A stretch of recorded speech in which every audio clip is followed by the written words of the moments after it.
이 자식들에게 장래 부담을 지우지 않기 위해서 상조 서비스에 가입하는 분들이 늘고 있는데요. 이에 따른 피해 소비자 또한 증가하고 있다고 합니다.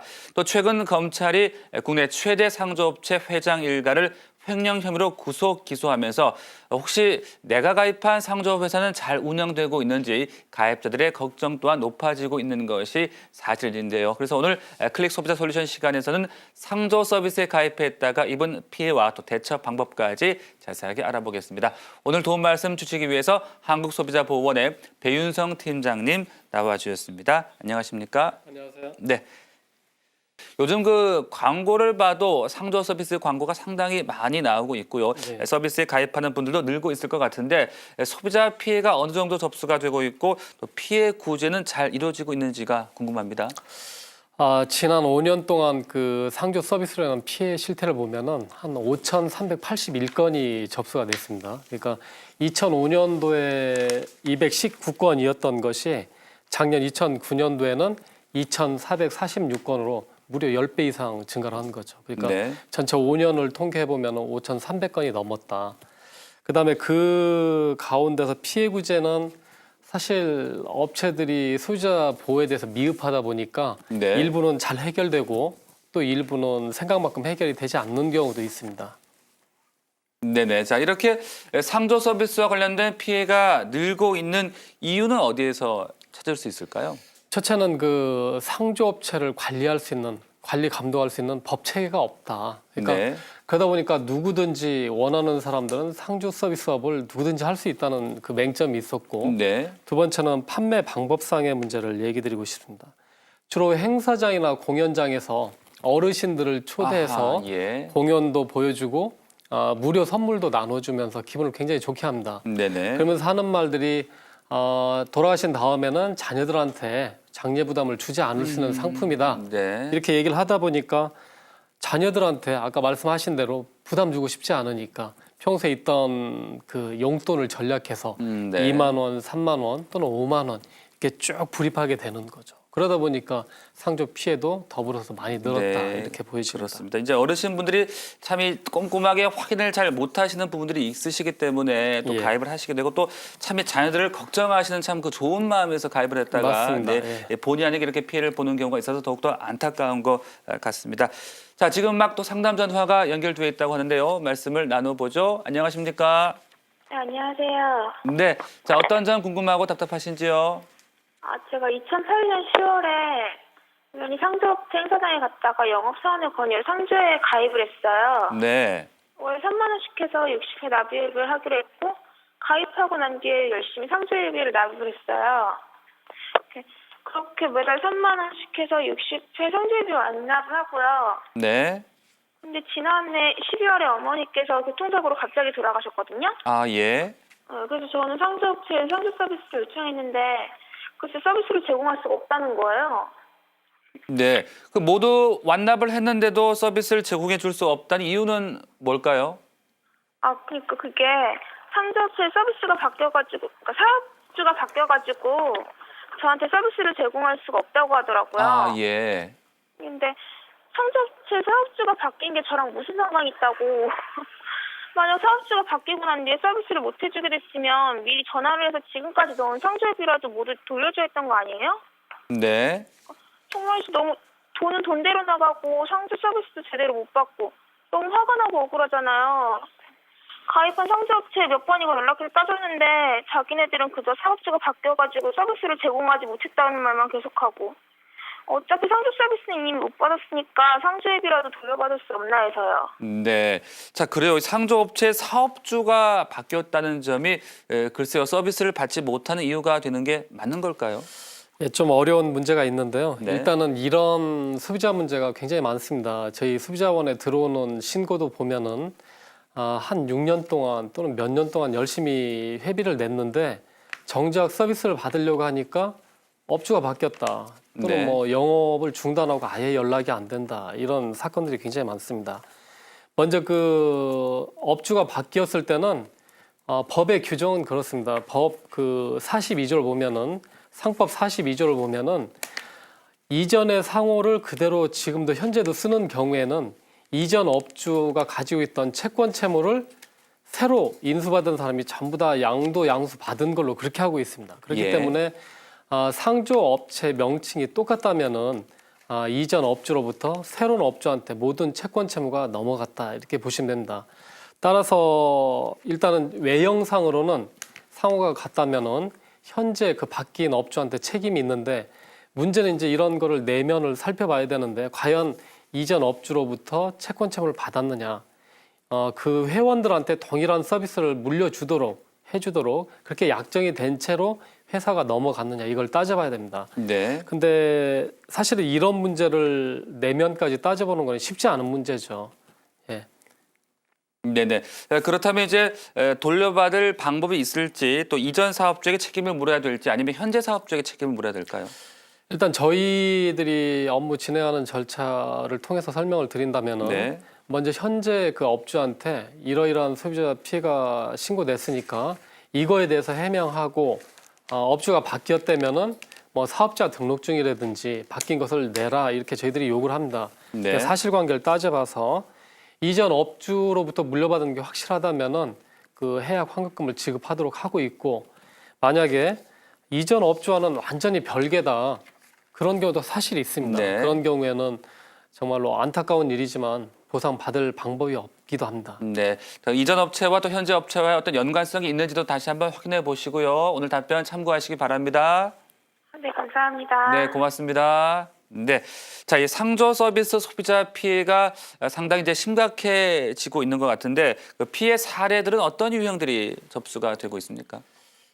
저희들이 2009년도에 소비자 피해 구제를 직접 해준 게 374건이었습니다. 네. 그걸 저희들이 유형별로 한번 분석을 해봤는데 가장 큰 문제가 해약을 안 해준다. 사실은 이 상조 서비스라는 게 한 달, 두 달 하는 게 아니고 1년, 2년, 3년 또는 길게는 5년 이렇게 하다 보니까 네. 어르신들이 갑자기 경제적인 형편이 좀 어려워졌다. 또 뭐 여러 가지 사정이 있어서 해약을 요구할 수도 있는데 아예 해약을 안 해준다는 게 제일 많습니다. 그것이 전체 한 반절 정도는 49%. 그 다음에 해약을 해주기는 해야 하는데 그동안 냈던 불이익금을 거의 돌려받지 못하거나 조금밖에 못 내준다. 이런 불만이 굉장히 큽니다. 그것이 한 32%이기 때문에 해약과 관련한 게 전체 81%로 이렇게 볼 수 있습니다. 네. 그 다음에 몇 년 동안 정말 용돈도 전략해서 열심히 냈는데 어느 날 서비스를 받으려고 하다 보니까 업체가 없어졌다. 그러니까 네. 영업 중단, 부도 잠적 이런 것들이 13%에 이릅니다. 그 다음에 마지막으로 나는 이 돈만 내면은 내가 최상품의 장례용품을 지급받고 모든 서비스를 받을 줄 알았는데 돈을 더 내라고 한다. 또는 최상급의 수익을 준다고 했는데 막상 받아보니까 일반 싸구려나 별 차이가 없더라 하는 네네. 서비스 불만도 6%에 이르고 있습니다. 네. 자, 그렇다면 그 이제 해약 관련된 그런 불만이 가장 많다라고 이야기를 하셨는데 예. 그 중도 해약에 따른 그 환급률 같은 것은 별도로 정해져 있는 겁니까? 예, 정해져 있습니다. 두 가지로 일단 해결이 가능한데 네. 저희 입장에서는 많이 돌려드리고 싶고 또 뭔가 이 상조회사에 큰 불이익을 주더라도 소비자들을 보호하고 싶은데 네네. 첫째는 계약이라는 건 원칙입니다. 하나에 그 사업자와 내가 계약을 했을 때 만약에 해약하면은 이렇게 돌려주겠다 하는 게 계약서나 또 약관에 표시되어 있습니다. 따라서 첫째는 그 약관에 의해서 환급이 되는 거고 두 번째는 공정거래위원회에서 표준 약관을 만들었습니다. 그래서 계약을 중도에 해약하면은 1년 차에는 얼마, 2년 차에는 얼마, 3년 차에는 얼마 이런 식으로 그 해약 환급률이 정해져 있습니다. 그런데 네. 문제는 일반 그 상조업체들이 쓰는 약관은 공정거래위원회 표준 약관보다 훨씬 불리하게 돼 있습니다. 아하, 예. 네, 따라서 저희들이 하는 거는 표준 약관의 기준에서 환급을 해줘라 이렇게 권고를 하고 있습니다. 네. 그 표준 약관에 따르면 그 환급률은 어떻게 규정이 되어 있습니까? 좀 안타까운 점이 있는데 사실은 아까 말씀드린 대로 100% 또는 이자까지 합해서 저희들 입장에서는 110%, 20% 돌려드리고 싶은데 아하, 예. 표준 약관에 의하더라도 이거 좀 잘 들으실 필요가 있습니다. 네. 예를 들어서 제가 한 10개월 동안 열심히 냈다. 그때 해약하면 어떻게 되느냐? 환급률이 제로입니다. 아, 그렇군요. 돌려받을 예. 돈이 없게 됩니다. 그렇다면 1년을 성실하게 납부했을 때는 13.3%. 그리고 24개월 그러니까 2년을 냈을 때는 절반이 조금 넘는 55.4%, 네. 그다음에 4년을 냈다 하더라도 76.5%입니다. 그렇다면 계약 기간 동안 만기를 다 완납했을 때는 100% 돌려받을 수 있느냐? 그건 아니고 81%에 불과합니다. 그래서 상조를 가입하실 때는 이런 사실, 내가 낸 돈보다 반드시 어떤 기간 내에 해약을 하더라도 네. 덜 돌려받게 된다. 이 부분은 항상 그 신중하게 네. 알고 가입을 하셔야 되겠습니다. 네, 일단 계약이 이제 체결된 면이 있기 때문에 100%다 받는다라는 건 참 예. 어렵다. 네, 그런 말씀도 해주셨는데 이제 이런 상조 서비스 피해를 좀 줄여보기 위해서 뭐 개정 할부 거래법, 뭐 상조법이 시행될 예정이라고 합니다. 예, 그 맞습니다. 내용을 좀 짚어주시죠. 올해 9월 18일부터 할부거래법 개정 법률이 시행이 됩니다. 이미 그 관부에도 실렸고 시행령과 시행 규칙까지 그 공고가 됐습니다. 네, 이전에는 그 상조업을 관리 감독할 수 있는 법이 없다고 그랬는데 이번 이 법 시행으로 인해서 앞으로는 3억 이상의 자본금이 안 되면은 상조업을 아예 할 수가 없게 돼 있습니다. 그러니까 3억 이상의 자본금을 갖춰야 된다는 등록 의무제를 시행하고, 두 번째로는 이전에는 회원들로 받았던 납입금을 사업주가 뭐 100%를 다 쓰던 80% 쓰던 아무 그 규제가 없었는데, 소비자들로 받은 돈의 50%는 반드시 금융기관 또는 보증보험 또 공제조합 이렇게 가입하도록 의무화 돼 있습니다. 그러니까 네. 내가 된 돈의 50%는 어딘가 믿을 수 있는 금융기관에 예치돼 있다. 그래서 피해가 있을 때는 이 돈이라도 돌려받을 수 있다는 그런 보호장치가 돼 있습니다. 그 다음에 행사장이나 공연장에서 가입을 하다 보니까 충동적으로 가입하신 분들이 있습니다. 네. 근데 그 전에는 이제 계약을 해지할 때 근거가 없었는데 이 법으로 인해서 계약일로부터 14일 이내에는 청약철회, 조금 말은 어려운데 쉽게 얘기하자면 계약을 취소한다.